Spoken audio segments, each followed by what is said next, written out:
Does size matter? No, if you're within range. The within range is, I would say, 4 inches to 7. And yes, if you're outside of this range. At the extremes, it can be actually really painful for the woman or hard to fit. And if it's really small, like a micro penis, it can be hard to feel for the girl. So at the extremes, it actually matters quite a lot. There's a really good Reddit thread on the subreddit called Confessions.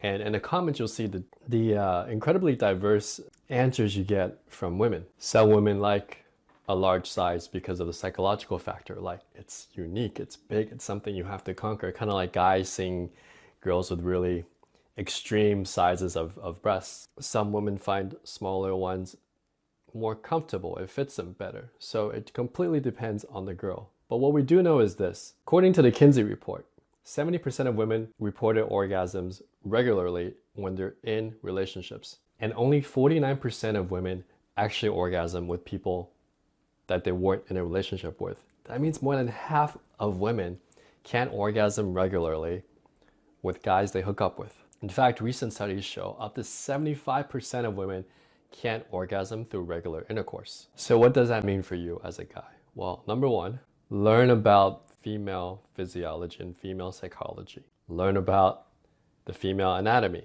Learn about muscles. Learn about nerves. Learn about how pain and pleasure signals are sent in the body. Learn about her erogenous zones. Learn about trigger points. And learn about the sexual fantasies, the idea of tension, the idea of taboo, the idea of the false barrier mentally that get women and men stimulated when it comes to sex and orgasms. Learn to use your hands. Learn to use your tongue. I would say when I was single and actively pursuing dating in my 20s, you know what, now that I think about it, I don't think I've ever failed to get a girl off. There was one girl the first time we did it, and then the second time she felt more comfortable. But I got to a point where I was so good that I knew what to do to get a girl to have an orgasm. And I'm not saying this I'm not soliciting. It just became this repertoire of things that I had. It was, okay, so regular intercourse, it doesn't do it for her. Then I ask her, what usually gets you off? And I know that with certain women, it's like a mental trigger. Like there's certain tipping points in her mind when she's like, oh, I'm turned on now and I can get there.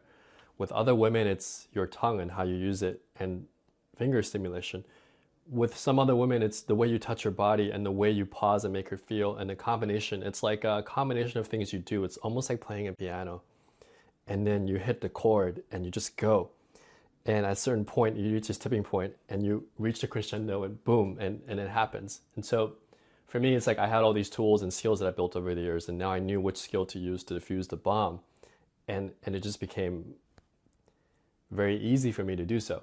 What I'm trying to say is these reports are, based on the average. But if you're watching my channel, you're not an average guy or average gal. You're someone who seeks freedom, seeks a pursuit of greatness. And so learn about these things. Pick up a book on trigger point therapy. Start watching sex education videos, which actually are hard to find these days, that teach you about the female anatomy, the clitoris, the erogenous zones, the different muscle fibers and the nerve endings in the vagina and the clitoris area. All of the very sensitive nerve endings around the vagina, all the way up to the lower abdominal muscles, towards the belly button and towards the inner thighs, all those nerve endings, okay, are connected to muscles and they send signals up to the brain. An orgasm is a physical reaction, but it's also a brainwave.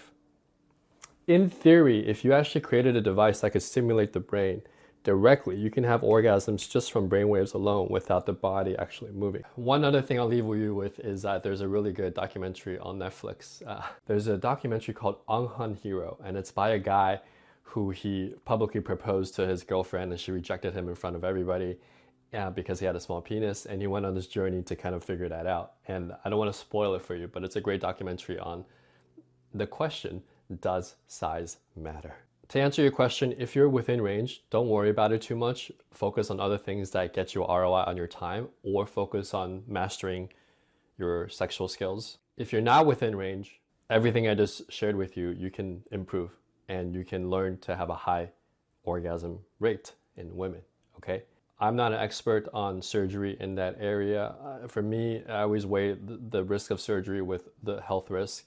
Anything that guys always ask me, like, If you want to get taller, you would have to break your bones, your leg bones, the bones in your leg, and then allow them to heal. The risk is you might not be able to walk again.